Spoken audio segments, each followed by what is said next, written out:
곧 12째 달 13일은 왕 어명을 시행하게 된 날이라.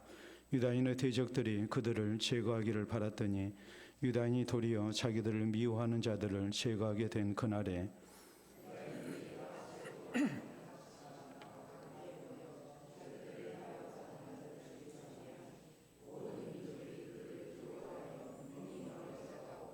각 지방 모든 지방관과 대신들과 총독들과 왕의 사물을 보는 자들이 모르드게를 두려워함으로 다 유다인을 도우니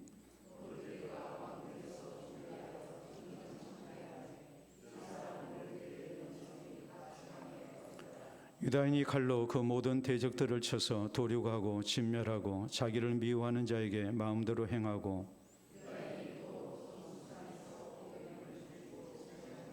또 바산다다와 달본과 아스바다와 바마스다와 아리세와 아리데와 외사다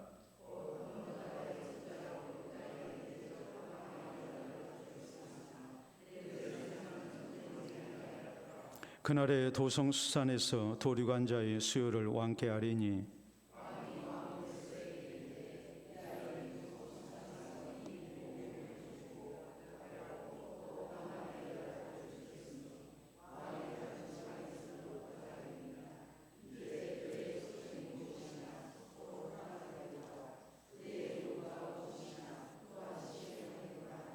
에스더가 이르되 왕이 만일 좋게 여기시면 수산에 사는 유다인들이 내일 또 오늘 조서대로 행하게 하시고 하만의 10 아들의 시체를 나무에 매달게 하소서 하니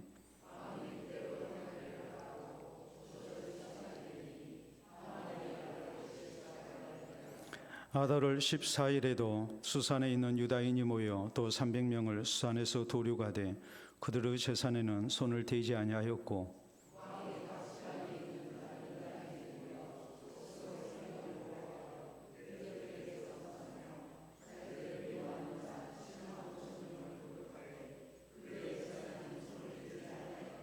아멘.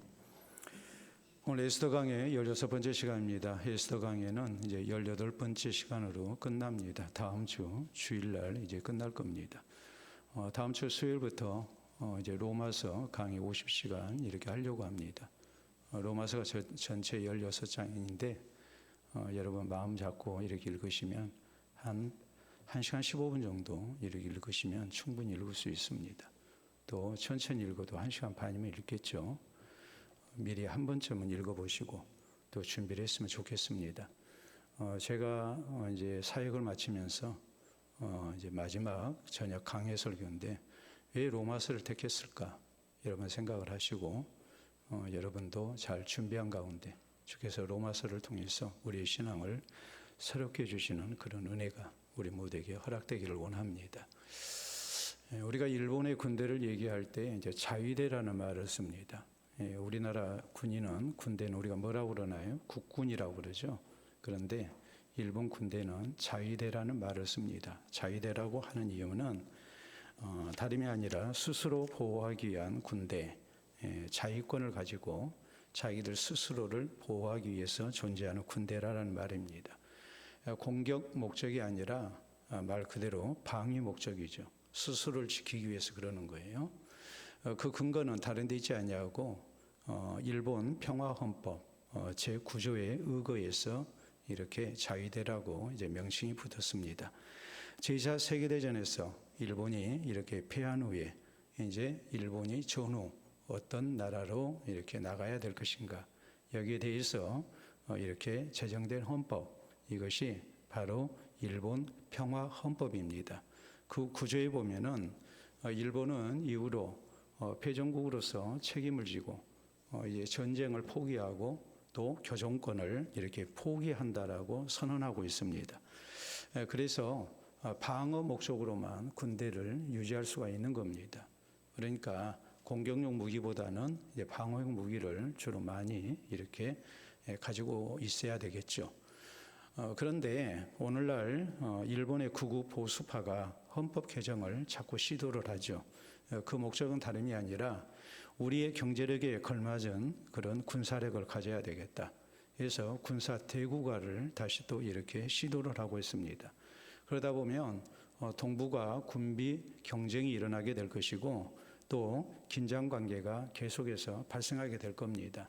그렇기 때문에 전쟁을 일으킨 나라로서 그리고 패전한 국가로서 그리고 국제사회의 그런 이제 질서에 의해서 저희가 전쟁을 포기하고 또 교정권을 포기하고 이렇게 방위 목적의 군대만 갖도록 한 이 일본 평화 헌법에 의거해서 계속해서 자위대만을 이제 가지고 있어야 되는 그런 입장임에도 불구하고 이것을 자꾸 바꾸려고 시도를 하고 있는 겁니다.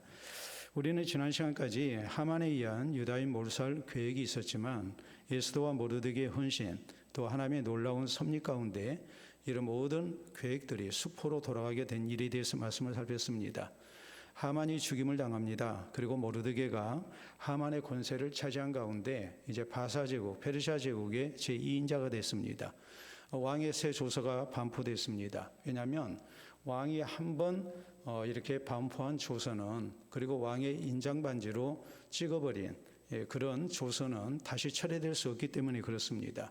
그래서 나온 이제 하나의 지혜로운 방법이 바로 유다인의 자유권을 인정하는 거였죠.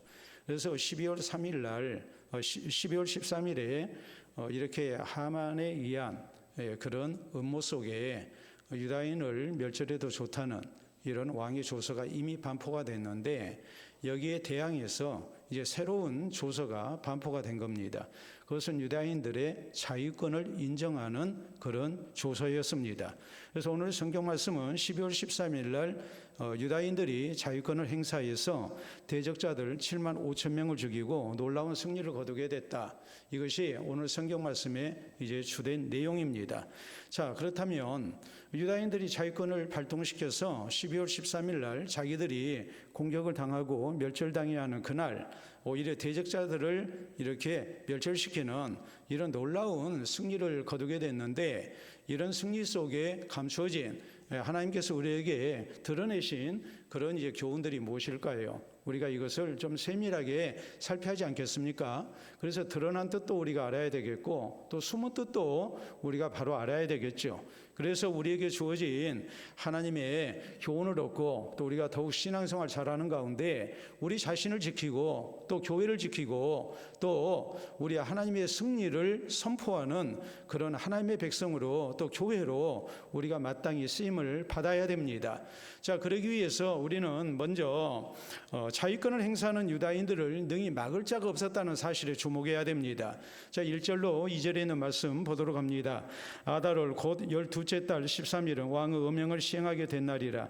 유다인의 대적들이 그들을 제거하기를 바랐더니 유다인이 도리어 자기들을 미워하는 자들을 제거하게 된 그날에 유다인들이 아하스로 왕의 각 지방 각 읍에 모여 자기들을 해하고자 한 자를 죽이려 하니 모든 민족이 그들을 두려워하여 능히 막을 자가 없고라고 이렇게 말씀을 합니다. 자, 왕의 새 조서가 3월 23일에 이렇게 반포가 됐습니다. 그래서 자유권을 행사할 수 있는 날이 이제 12월 13일이란 말이에요.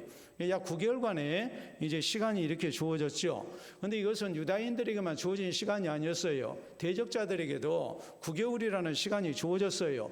그렇기 때문에 유다인들을 해하려고 했던 사람들, 이들이 9개월 동안 유다인들이 자유권을 얻었기 때문에 이게 이 두 가지가 서로 상충되지 않습니까?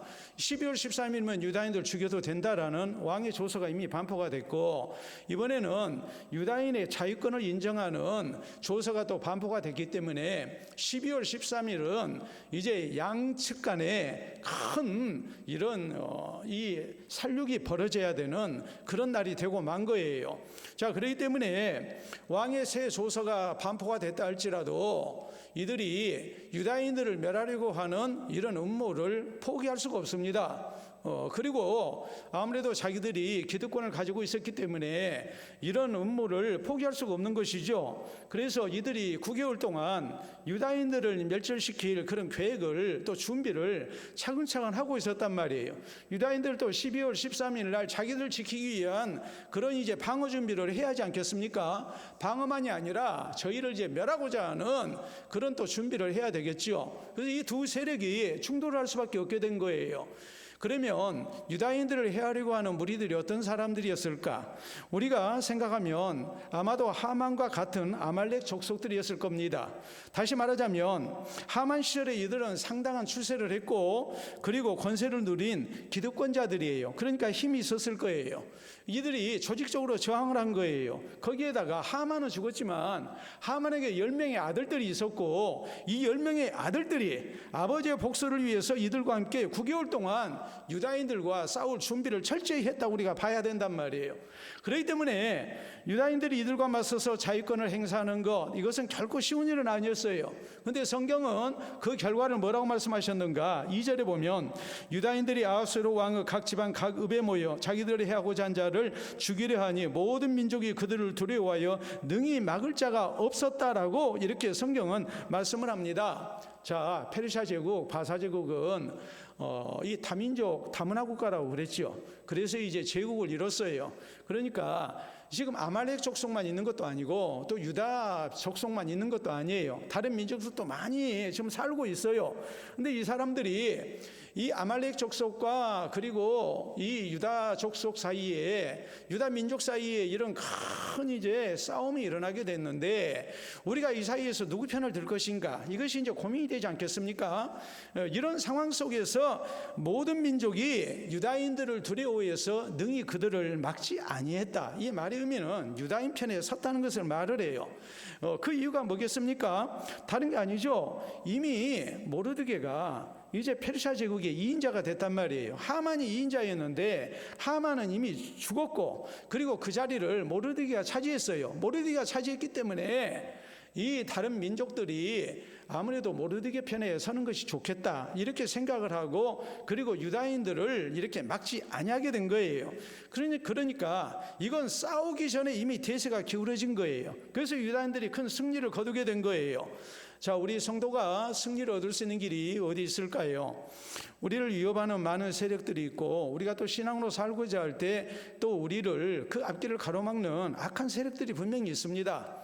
이런 상황 속에서 우리 그리스도인들이 가져야 할 신앙의 자세, 그것은 하나님이 주시는 승리를 확신하고 싸우는 거예요. 우리가 신앙을 지키고 하나님을 향한 그런 믿음 가운데서 우리가 살기를 원하고 또 우리가 싸우기를 원한다면 하나님이 누구 편이 되어주실 것인가? 하나님이 누구와 함께 하시고 누구를 책임져 주실 것인가? 여기에 대해서 우리는 하나님께서 주의 백성과 같이 하시고 우리에게 승리를 주실 것이라는 확신을 가지고 우리가 이 영적인 전투에 임하는 성도가 되어야 됩니다. 악한 세력이 없다는 말이 아닙니다. 악한 세력이 있습니다. 그러나 하나님께서 우리의 모든 생사복을 주장하시는 이 하나님께서 우리가 하나님을 향한 신앙으로 살고자 하면 이 백성을 분명히 책임지시고 도우시는 가운데 승리케 하실 것이라는 믿음을 우리가 가지고 영적 전투에 임해야 된다는 사실이에요. 여러분, 이스라엘 백성들이 애굽에서 나왔습니다. 그리고 저희가 하나님이 약속하신 가나안 땅 들어가야 되는데 가데스바네아에서 각 지파를 대표하는 12명의 정탐꾼을 먼저 이스라엘 이 가나안 땅 들어가서 이제 정탐케 합니다. 이들이 돌아와서 보고합니다. 10명의 정탐꾼들은 뭐라고 보고합니까?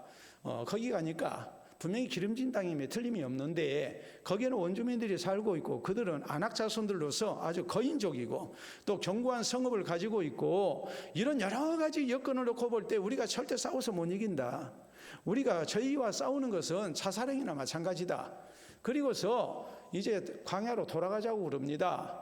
그런데 여호수아와 갈렙 두 사람은 자기들의 옷을 찢고 이래서는 안 된다고 외치죠. 그때 이들이 했던 말이 무슨 말입니까? 하나님이 우리와 함께 하심으로 우리가 분명히 승리한다. 저희는 우리의 밥이다. 그러면서 하나님의 함께 하심을 믿죠. 하나님의 승리 실 것을 확신합니다. 여기에서 이미 승패가 갈라지고 있는 거예요. 하나님께서 사랑하시는 사람과 그리하지 못한 사람의 차이가 갈라지고 있는 거예요.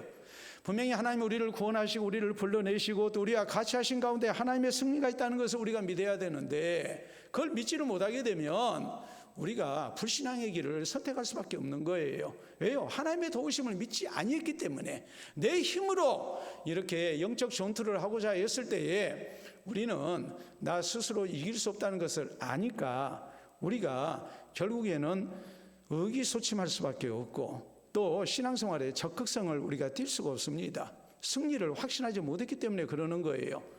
반면에 다윗이 골리앗과 싸울 때 했던 고백이 무슨 말입니까? 너는 칼과 창과 단창으로 내게 나아오거니와 나는 네가 모욕하는 만군의 여호와의 이름 곧 이스라엘 군대의 하나님의 이름으로 내게 나아가노라 그랬거든요. 오늘 하나님께서 너를 내 손에 붙이셔서 너를 죽이게 하실 것이고 너의 시체를 이제 공중의 새와 들짐승의 먹이가 되게 할 것이다. 분명히 승리를 확신하죠. 승리를 확신했기 때문에 하나님의 도우심 가운데 승리한 거예요. 우리 예수님께서는 요한복음 16장 33절에 우리에게 말씀하십니다. 세상에서 너희가 환난을 당하라 담대하라 내가 세상을 이겼노라. 우리 주님께서 우리가 세상에서 환난을 당하지 않을 거라고 말씀 안 하셨어요. 우리가 많은 영적 전투를 치러야 되고 환난을 당합니다. 그러나 우리 대장 되신 그리스도께서 이렇게 세상을 이겼기 때문에 우리에게도 그 승리가 주어진다는 것을 우리 주님은 상기시키십니다. 그렇기 때문에 우리가 로마서 8장에 보면 바울 사도는 주의 백성들이 신앙으로 사는 길 거기에 많은 환난이 있고 위협이 있고 칼이 있고 또 기근이 있고 어려운 일이 참 많지만 예수 그리스도를 죄인된 우리를 위해서 십자가에 내주신 주님께서 우리와 같이 하심으로 우리를 사랑하시는 하나님의 사랑이 여전히 있기 때문에 우리가 넉넉히 이길 수 있다고 선포하고 있는 것 아니겠습니까? 그러니까 우리 성도는 신앙으로 사는 성도와 함께 하시고 승리를 주시는 하나님을 향한 신앙 고백 속에서 우리가 의기소침해서는 안 되고 우리의 영적인 사기를 우리가 붙드는 가운데 우리가 이 영적 전투에서 승리를 향해 나아가는 하나님의 백성들이 돼야 됩니다. 군대를 얘기할 때 사기를 먹고 사는 집단이라고 얘기를 합니다. 그렇기 때문에 전력이라는 것은 병력과 그리고 무기와 거기에 플러스 정신력을 얘기합니다. 아무리 군인의 수가 많고 또 뛰어난 무기로 무장했다 할지라도 정신력이 발휘되지 아니하면 사기가 저하되어 있으면 그 군대는 절대로 승리를 얻을 수가 없습니다. 그렇기 때문에 유명한 메가더 장군은 이런 말을 합니다. 승리의 의지 없이 전쟁을 시작하는 것은 치명적이다라고 했습니다. 여러분, 세상 전쟁만 그리하지 않습니다. 영적 전쟁도 마찬가지입니다. 우리 성도는 하나님을 향한 신앙으로 사는 성도를 향하신 하나님의 도우심을 믿어야 됩니다. 또 보호를 믿어야 됩니다. 그리고 믿음으로 사는 성도에게 분명히 하나님이 주시는 승리가 있음을 우리는 확신해야 됩니다. 그래서 영적 전투를 우리가 두려워하지 말고 끝까지 신앙을 지키는 가운데 하나님이 주시는 승리를 얻는 우리가 될 수 있기를 바랍니다. 두 번째 우리가 생각해야 할 것은 이 영적 전투 아말렉 족속과 그리고 이 하만의 열아들 거기에 대항해서 이제 자위권을 발동시킨 모르드게와 유다 족속들의 이 싸움에서 유다인들이 결정적 승리를 얻을 수 있었던 것은 하나님의 은혜뿐만이 아니었습니다.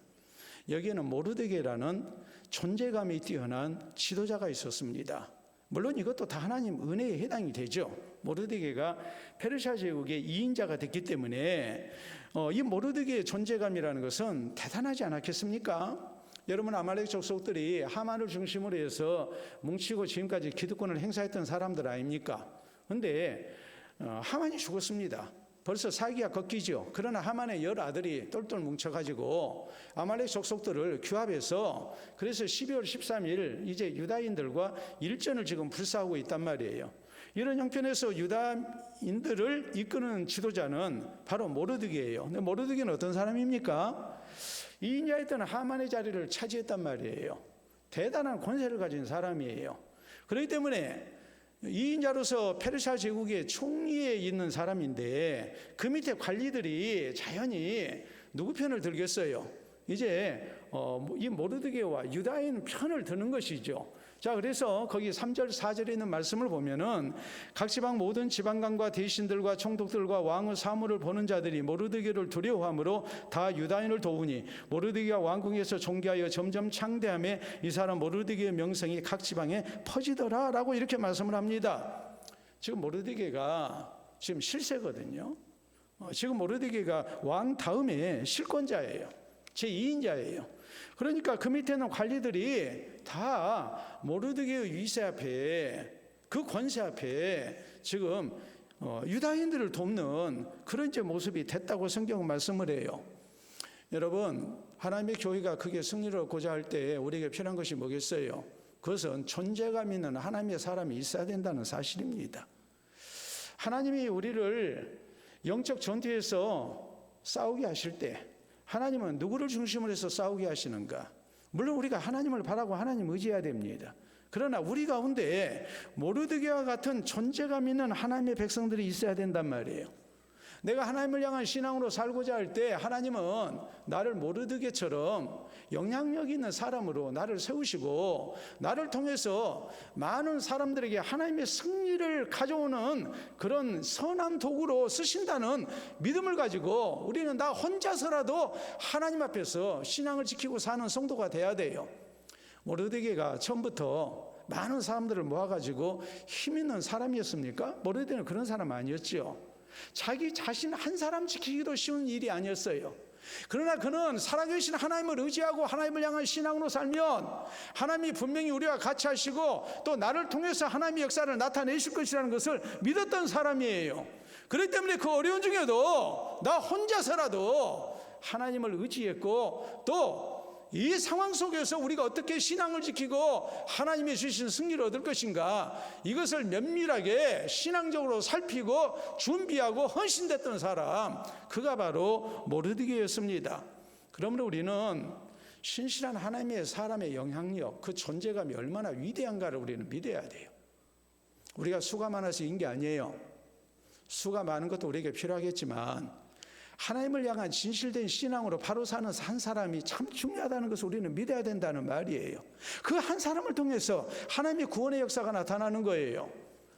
우리가 성경을 보면 사무엘이라는 선지자가 나옵니다. 그리고 성경이 이렇게 말씀합니다. 사무엘이 사는 날 동안 아모리 족속과의 사이에서 평화가 있었고 블레셋이 다시는 이스라엘을 넘보지 못했다.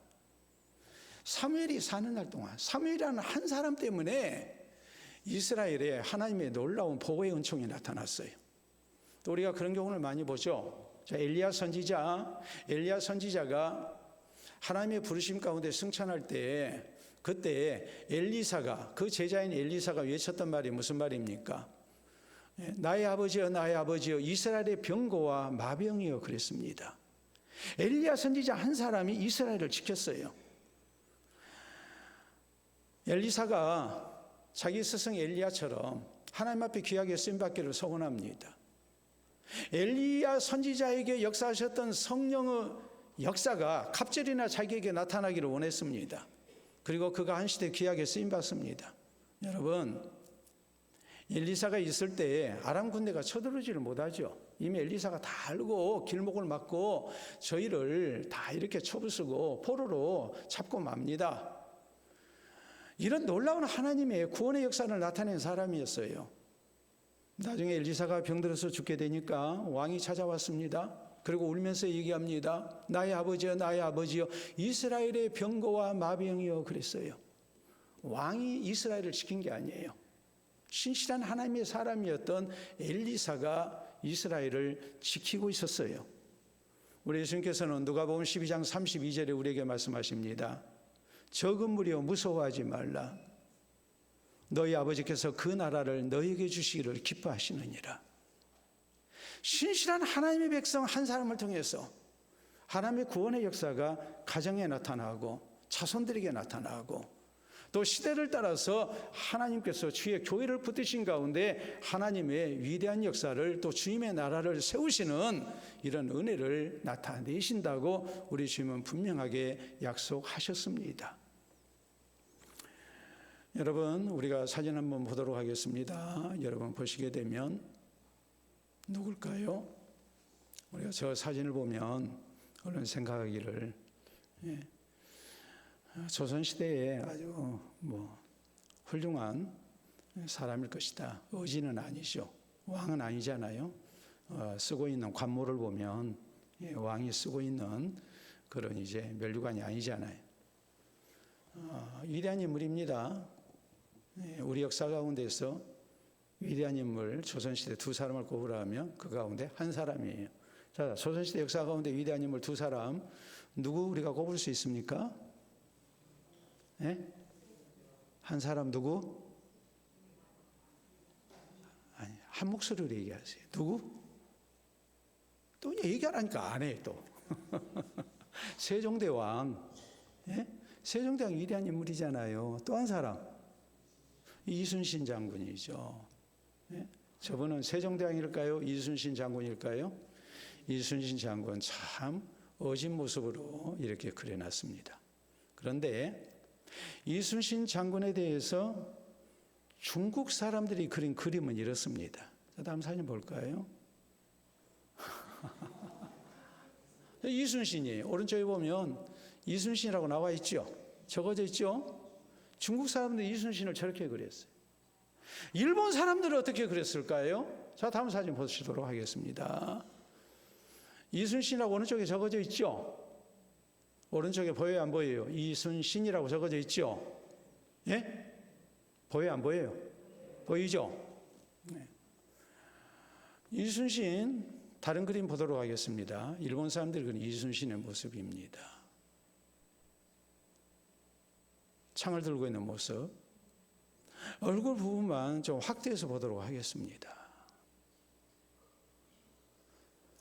아주 무섭게 생겼죠.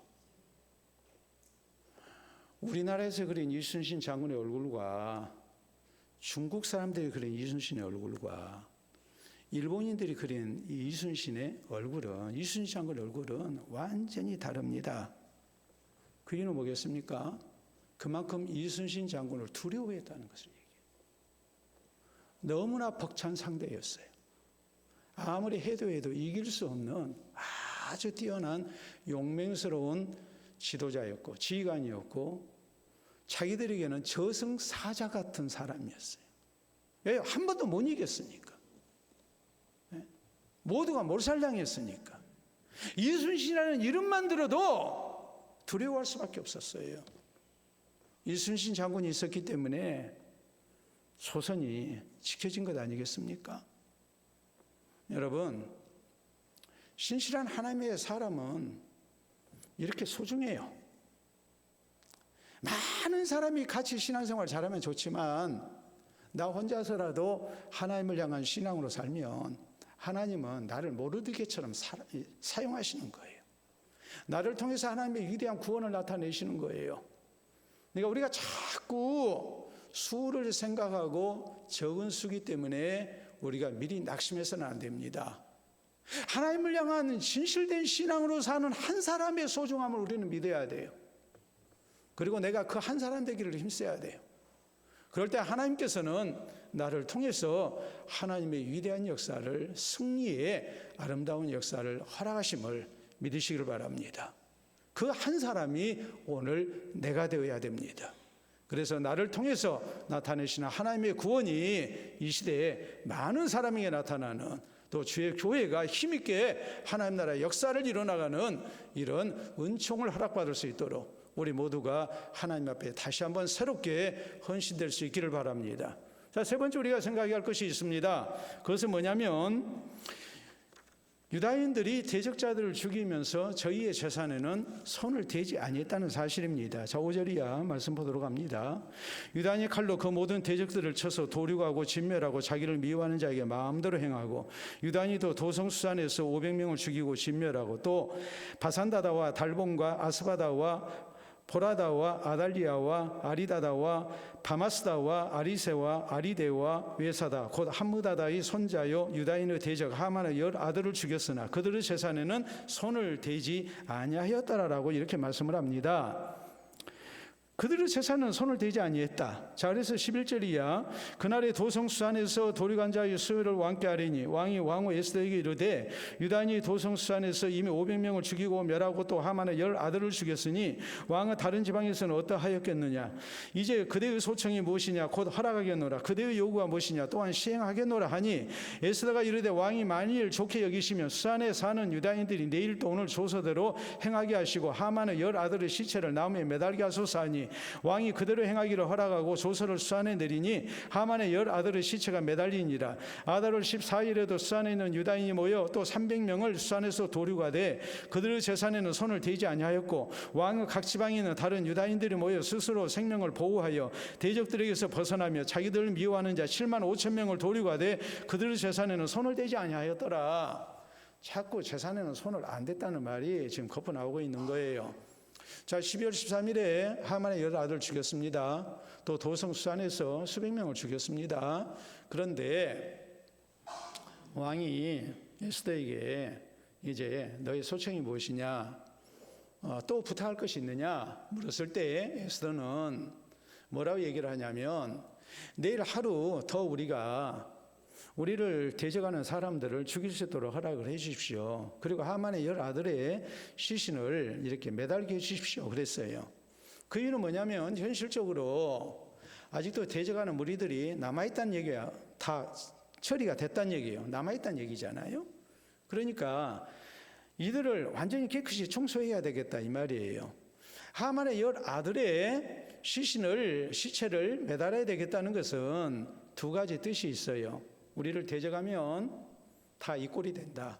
그래서 하만의 10아들을 중심으로 해서 뭉쳤던 사람들 그들에게 이제 포기하게끔 하는 겁니다. 또 하나는 유다인들에게 우리가 이렇게 큰 승리를 거뒀다 하는 것을 이렇게 알게 하고 저희가 용기를 잃지 않고 계속해서 이제 자위권을 발동한 가운데 하나님의 백성으로서의 이런 승리를 최후 승리를 얻기 위해서 저희를 독려하고자 하는 목적으로 이렇게 하만의 10아들의 시신을 달게 해달라고 이렇게 요청을 한 거예요. 그래서 그걸 허락을 받았어요. 그래서 12월 13일 날 또 아직도 남아있는 대적자들을 이렇게 다 멸한 겁니다. 그래서 큰 승리를 거두게 된 거죠. 근데 계속해서 언급이 되고 있는 게 뭐냐면 저희의 재산에는 손을 안 댔다. 근데 우리가 앞에 있는 말씀을 보면 8장 11절에 왕의 조서가 반포될 때 유다인들에게 자유권을 허락할 때 저희를 대적하는 자들을 도륙하고 또 그 재산을 몰수하도록 해라고 그랬어요. 그러니까 재산을 빼앗는다 해도 절대 이것이 잘못된 일이 아니에요. 근데 전혀 재산에 손을 대지 아니했습니다. 그 이유가 무엇일까요? 혹시라도 쓸데없는 오해를 받을 수 있기 때문에 그런 거예요. 재산 때문에 살려겠다 이런 말을 들어서는 안 되니까.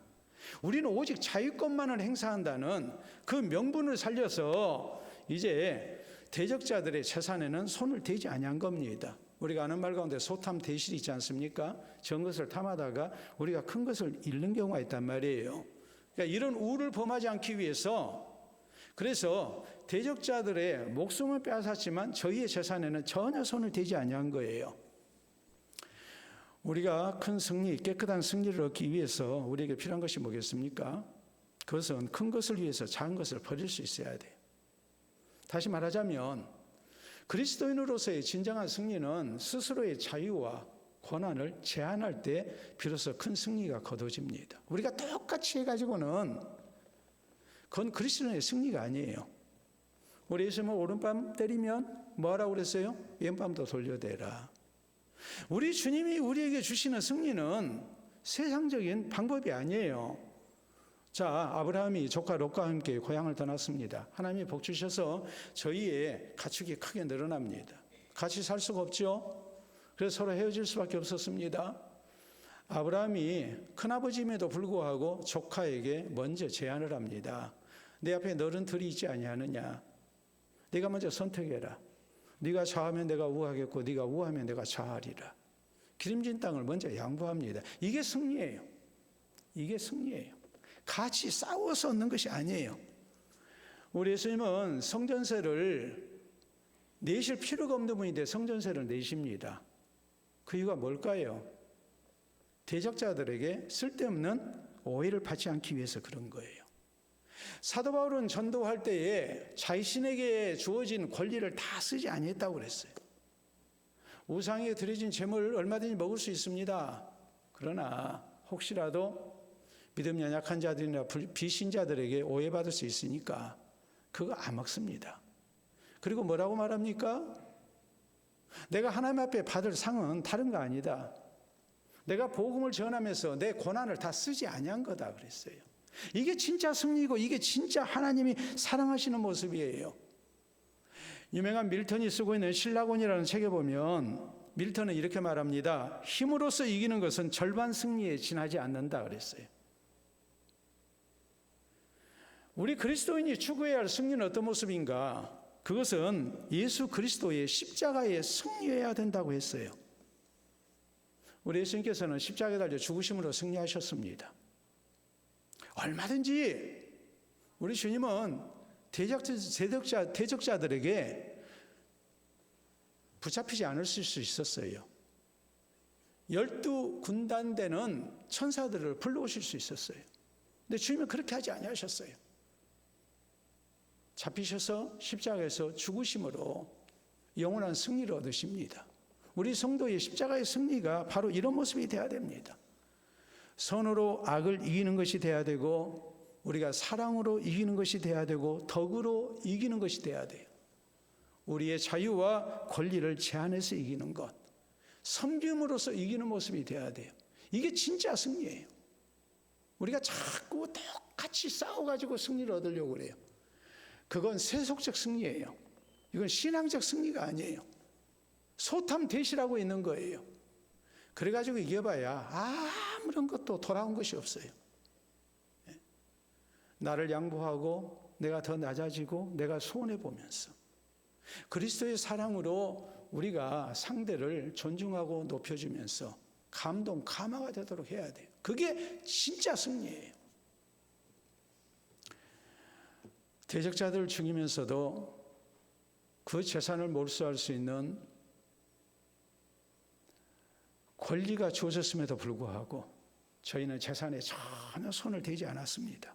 오늘 우리 그리스도인들이 세상 가운데서 그리스도인으로서 살면서 얻어야 하는 승리, 하나님이 우리에게 진정으로 주기를 원하시는 승리의 모습은 바로 우리가 십자가를 지는 모습으로 나아가는, 그래서 얻는 예수님의 승리라는 것을 우리는 명심해야 됩니다. 세속적인 방법으로 상대와 똑같은 모습으로 우리가 싸워서는 안 됩니다. 그리스도인으로서 우리의 많은 것을 포기하고 양보하고 우리의 권리를 사용하지 아니하면서, 우리는 바보 같다는 말을 듣는다 할지라도 우리가 주님의 사랑으로 섬김으로 우리가 나아가서 우리 주님께서 주시는 승리를 얻는 성도가 되어야 됩니다. 그리스 신화에 보면 승리의 여신 니케가 나옵니다.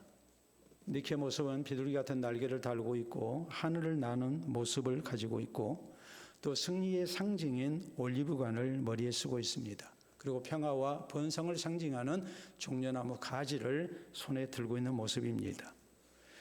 로마 신화에서는 이 그리스 신화를 본받아서 승리의 여신을 또 만들어냈습니다. 그리고 그 승리의 여신을 빅토리아라고 불렀습니다. 그래서 영어의 빅토리라는 말이, 승리라는 말이 그렇게 해서 이제 나왔습니다. 이 니케상이 1863년에 발굴이 됐습니다. 기원전 190년. 수리아와의 전쟁에서 그리스의 해군이 승리를 합니다. 해전에서 승리를 한 거예요. 이때 저남 위에 니케상이 세워져 있었는데 이 니케상이 발견이 된 거예요. 근데 머리와 양팔은 발견할 수 없었어요. 100여 점의 파편 조각을 모아가지고 그래서 이렇게 조립을 했는데, 머리는 없는, 그리고 팔이 없는 니케상이 복원이 됐어요. 이것이 오늘날 프랑스 파리에 있는 루브르 박물관에 이렇게 전시가 되어 있습니다. 루브르 박물관 가면 대략적으로 40만 점의 예술품들이 모아져 있습니다. 그리스, 로마 혹은 아수르, 그리고 또 현대 미술품까지, 우리가 잘 아는 모나리자까지 거기 가면 있거든요. 근데 루브르 박물관에 들어가면 방이 대개 200수십 개가 되는데, 이제 계단에 아주 중요한 예술품을 이렇게 전시를 해놨어요. 그 많은 예술품을 어떻게 보겠어요? 못 봐요. 볼 수가 없어요. 중요한 것만 봐야 돼요. 이게 중요한 것만 보려면 사람들이 많이 볼 수 있는 자리에 전시를 해야 되잖아요. 그래서 계단에다가 이렇게 전시를 해놔요. 예? 그러면 뭐 계단으로 이동하면서 이렇게 다 볼 거 아니겠습니까? 자, 그래서 우리가 사진으로 한번 보도록 하겠습니다. 자, 원래 니케상은 저렇게 되어 있습니다. 제가 말씀을 드렸죠. 날개가 달려 있고 또 올리브안을 쓰고 있고 손에는 종려나무 가지를 들고 있는, 이게 니케상의 원래 모습입니다. 그런데 주전 190년에 이제 발굴이 됐던 니케상, 이거 조립을 해놨더니 이렇게 됐습니다. 자, 여러분 보시게 되면 다음 사진 보도록 하겠습니다. 루브르 박물관에 이제 2층 올라가는 계단에 저렇게 전시가 되어 있어요. 그러니까 다 볼 수밖에 없어요. 예? 루브르 박물관 갔다 오신 분들은 아마 다 보셨을 겁니다. 다른 거 다 못 봐도 저건 볼 수밖에 없어요. 자, 좀 더 확대해서 우리가 보도록 하겠습니다. 앞부분 모습입니다. 전함 위에 저렇게 이제 니케상이 놓여 있고, 이걸 옆에서 보면 이렇게 생겼습니다. 자, 옆에서 보면 니케상. 날개 있는데 팔과 머리가 없는 모습이죠. 자, 이 니케상에서 이제 우리가 나온 것이 있어요. 자, 다음 보도록 하겠습니다. 뭡니까? 나이키 신발이죠. 예. 또 이걸 이제 영어식으로 읽게 되면 이제 나이키가 되는데, 우리가 그대로 읽으면 이제 뭐가 돼요? 니케가 되잖아요. 자, 그래서 다음 보시게 되면 나이키 상표 이렇게 되어 있어요. 저게 어떤 모습이냐 했을 때에 니케의 날개를 상징하고 승리, 영어로 승리, 빅토리의 V자를 상징하는 그런 이제 형상이에요. 디자인이에요. 그래서 여러분 나이키 운동화 보면 이렇게 생겼잖아요. 보시면 다 니케 표시가 있는 거예요. 또 다음 사진 보도록 하겠습니다. 저렇게. 여러분 신발 보시면 다음 사진 보시게 되면 저렇게 다 표시가 돼 있죠. 나이키 운동화가 강조하는 게 뭘까요? 승리를 강조하고 있는 겁니다. 저 신발 신고 뛰면 훨씬 잘 뛸 것이고 좋은 기록이 나올 것이고 승리를 얻게 될 것이다. 그걸 강조하고 있는 거예요. 여러분, 우리 성도의 승리의 길은 무엇일까요? 승리는 하나님이 주심을 믿어야 됩니다. 하나님의 허락이 있어야 우리가 승리를 얻어요. 어떤 사람에게 하나님이 승리를 주실까요?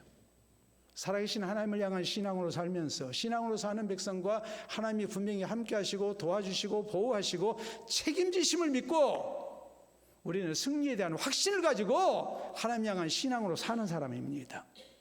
나 한 사람이라도 하나님을 향한 신앙으로 살면 하나님은 나를 통해서 하나님의 놀라운 승리를 우리에게 분명히 허락하십니다. 그러므로 우리는 이 하나님의 약속하신 승리를 믿고 세속적인 방법으로 우리가 승리를 얻으려고 해서는 안 됩니다. 소탐 대실해서는 안 됩니다. 그리스도인의 승리는 예수님처럼 십자가의 승리가 돼야 됩니다. 우리가 똑같은 사람이 돼서는 안 돼요. 내가 먼저 낮아지고 양보하고 내가 먼저 사랑으로 섬기고 할 때에 거기에서 성령의 역사가 주어지는 것이고 진짜 승리가 우리에게 주어지는 거예요.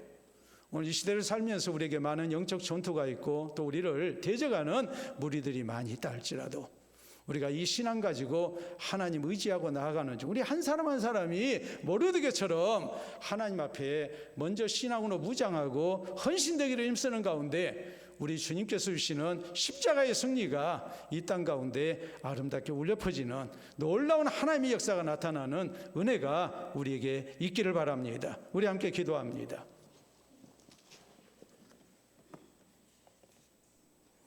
우리 하나님께 주시는 진정한 승리, 살아계신 하나님을 향한 신앙으로 살아야 됩니다.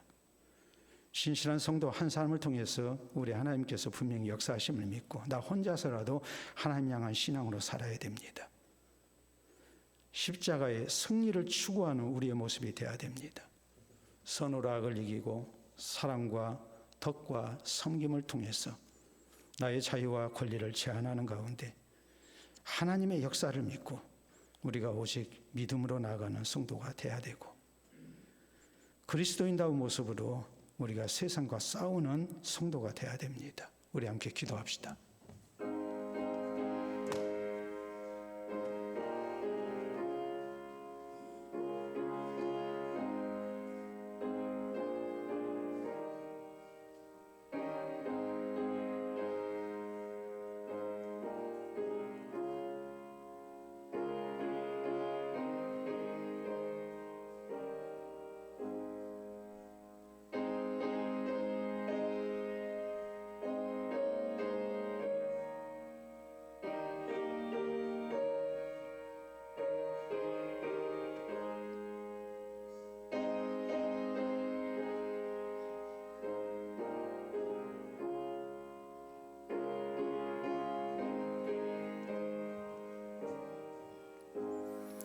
이 시간도 살아계신 우리 아버지 은혜를 진심으로 감사합니다.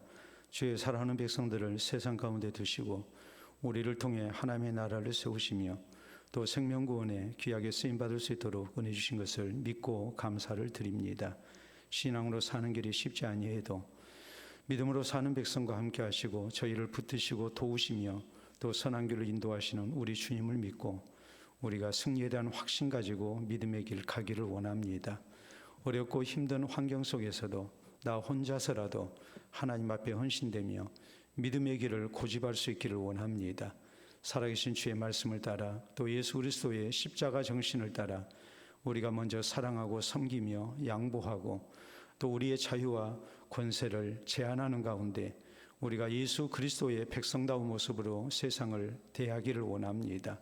그래서 주께서 우리를 붙드심으로 성령의 놀라우신 감동 역사가 있게 하시고 하나님 주시는 큰 승리가 우리를 통해 나타나게 하시고 주님의 나라를 세우며 많은 생명들을 구원하는 데 귀하게 쓰임받는 우리 성도들 되게 하시고 교회 되게 하시고 승리 주시는 하나님 앞에 영광을 돌려드리는 우리의 모습이 되게 하여 주시옵소서. 예수님 이름으로 기도하옵나이다. 아멘.